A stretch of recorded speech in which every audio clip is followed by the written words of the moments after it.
make a success of a buffalo hunt, teamwork is essential.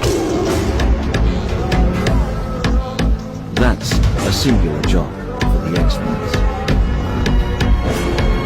But given the tiniest opportunity, the lioness seeks a spinal bite hold. Normal lion hunts are primarily female assignments, with the male taking over after the event. But in some instances, the males pull their considerable weight.